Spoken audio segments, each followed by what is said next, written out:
नमस्कार दोस्तों, मैं राजकुमार डहरिया आज आपके लिए लेकर आया हूँ मासिक मूल्यांकन परीक्षा माह अगस्त 2021 का सॉल्यूशन। यह कक्षा 10वीं सामाजिक विज्ञान विषय का है। तो यह 20 नंबर के क्वेश्चन है इसमें, जो 1 घंटे में करना है। सबसे पहले जो क्वेश्चन आते हैं वो बहुविकल्पी है, फिर 2 नंबर के क्वेश्चन और उसके पश्चात 3 नंबर के 2 क्वेश्चन दिए गए हैं। तो पहला क्वेश्चन, इसमें सभी क्वेश्चन अनिवार्य रूप से हल करना है, ये ध्यान रहे। तो पहला क्वेश्चन है, गेरिबाल्डी पेशे से क्या था? तो इसका सही ऑप्शन द नंबर का है, नाभिक। नेक्स्ट, किस संधि के द्वारा जर्मनी का एकीकरण पूरा हुआ? तो ऑप्शन है इसका द सही, फ्रैंकफर्ट की संधि। ध्यान रहे, फ्रैंकफर्ट की संधि द नंबर का ऑप्शन। तीसरा क्वेश्चन है, रक्त और लोहे की नीति किसने अपनाई? तो इसका ऑप्शन सही है आ नंबर का, बिस्मार्क के द्वारा रक्त और लोहे की नीति अपनाई गई। इसके अलावा नेक्स्ट क्वेश्चन, कौन सा संसाधन अचक्रीय है? तो इसमें ऑप्शन सही है कोयला।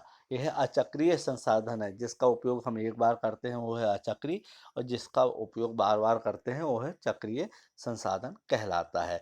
नेक्स्ट क्वेश्चन, किस प्रांत में सीढ़ीदार खेती की जाती है? तो किस प्रांत में सीढ़ीदार खेती की जाएगी? जहाँ पर पहाड़ियाँ होंगी वहाँ पर सीढ़ीदार खेती की जाएगी। तो हमारा ऑप्शन सही होगा उत्तरांचल, यहाँ पर सीढ़ीदार खेती की जाएगी। जीडीपी का क्या अर्थ है? तो जीडीपी का क्या अर्थ है? तो इसका ऑप्शन है सकल घरेलू उत्पाद। ब नंबर का जो दिया गया है, सकल घरेलू उत्पाद, इसका सही आंसर है। इसके अलावा अब 2 नंबर के क्वेश्चन, यूटोपिया कल्पनादर्श से क्या तात्पर्य है? कल्पनादर्श यूटोपिया एक ऐसे समाज की कल्पना है जो इतना आदर्श है कि उसका होना लगभग असंभव होता है। यह इसका तात्पर्य है। नेक्स्ट, उदारवाद का अर्थ बताइए।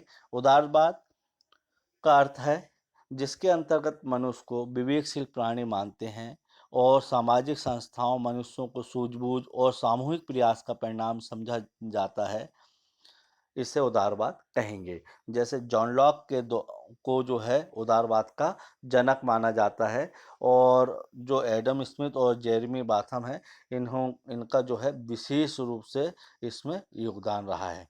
नेक्स्ट, संसाधन किसे कहेंगे? संसाधन एक ऐसा स्रोत जिसका उपयोग मनुष्य अपनी इच्छाओं की पूर्ति के लिए करता है। हमारे पर्यावरण में उपलब्ध वह वस्तु संसाधन कहलाती है जिसका इस्तेमाल हम अपनी आवश्यकताओं की पूर्ति के लिए कर सकते हैं। ध्यान रहे कि वह सभी चीज़ें जिसका उपयोग हम अपनी आवश्यकताओं की पूर्ति के लिए कर सकते हैं, संसाधन कहलाता है। जो इसके साथ ही हमारे पास प्रौद्योगिकी है जिसका इस्तेमाल हम सांस्कृतिक रूप से मान्य हैं। इसके अलावा नेक्स्ट क्वेश्चन है, किसी देश का विकास किन किन आधारों पर निर्धारित किया जा सकता है? तो किसी देश का विकास जो निर्धारित किया जा सकता है वो है, सबसे पहले है प्रति व्यक्ति आय। सबसे पहले किस चीज़ में? प्रति व्यक्ति आय। फिर इसके बाद साक्षरता दर दूसरे नंबर में, और तीसरा वहाँ के लोगों की आर्थिक स्थिति कैसी है। ये ध्यान देने वाली बात है, और इसी के आधार पर हम वहाँ के विकास को निर्धारित कर सकते हैं। नेक्स्ट 3 नंबर का क्वेश्चन है, 1815 की वियना संधि की 3 विशेषताएं लिखिए। वियना संधि जो है, वहाँ के जो विशेषताएं हैं उसके मुताबिक वहाँ के राजनीतिकों को गिरफ्तार नहीं किया जा सकता है ना, और ना ही किसी प्रकार को हिरासत में रख सकते हैं।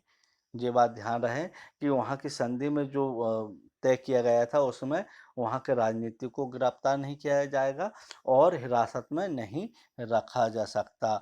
आज़ाद और संप्रभुत्व देशों के बीच आपसी राजनीतिक संबंधों को लेकर सबसे पहले साल 1961 में वियना कन्वेंशन हुआ था। इसके तहत एक ऐसे अंतर्राष्ट्रीय समझौते का प्रावधान किया गया जिसमें राजनीतिकों को विशेष अधिकार दिए गए। इसके आधार पर ही राजनयिकों की सुरक्षा के लिए अंतर्राष्ट्रीय कानूनों का प्रावधान किया गया। इस संधि के तहत कुल 54 आर्टिकल हैं। फरवरी 2017 में इस संधि पर दस्तखत कर 191 देशों ने पालन के लिए अपनी सहमति दर्शाई थी। नेक्स्ट, संसाधन संरक्षण की आवश्यकता क्यों है? समझाइए। ये बहुत महत्वपूर्ण क्वेश्चन है, 3 नंबर का है और इस टेस्ट का अंतिम क्वेश्चन है कि संसाधन संरक्षण, ये संसाधन संरक्षण की आवश्यकता क्यों है? बिना संसाधन के विकास संभव नहीं है। ये बात ध्यान रखना कि संसाधन नहीं रहेगा तो विकास हम नहीं कर पाएंगे। लेकिन संसाधन का विवेकहीन उपयोग तथा अति उपयोग कई तरह से सामाजिक, आर्थिक तथा पर्यावरणीय समस्या उत्पन्न कर देते हैं। अतः संसाधन का संरक्षण अति आवश्यक हो जाता है। तो हमें कैसे करना है संसाधन का उपयोग? विवेकपूर्ण तरीके से इसका उपयोग करना है, अति नहीं करना है। अति सर्वदा वर्जिते, अति नहीं करना है और उपयोग ऐसा करें जो कि आने वाली पीढ़ी भी इसको देख सके और उसका उपभोग वह कर सके। बहुत बहुत धन्यवाद।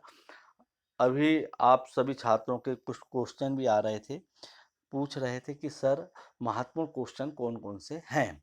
तो मैं आपको बताना चाहूँगा कि जो माध्यमिक शिक्षा मंडल के द्वारा जो टेस्ट लिए जा रहे हैं, जो मासिक टेस्ट इस प्रकार जो 12 क्वेश्चन इसमें दिए गए, ये सबसे महत्वपूर्ण है और हर महीने ये इस प्रकार के क्वेश्चन आएंगे। तो इनको आप अपनी कॉपी में नोट करें और अच्छे से याद करें। आप सभी को बहुत बहुत धन्यवाद और परीक्षा की हार्दिक शुभकामनाएं।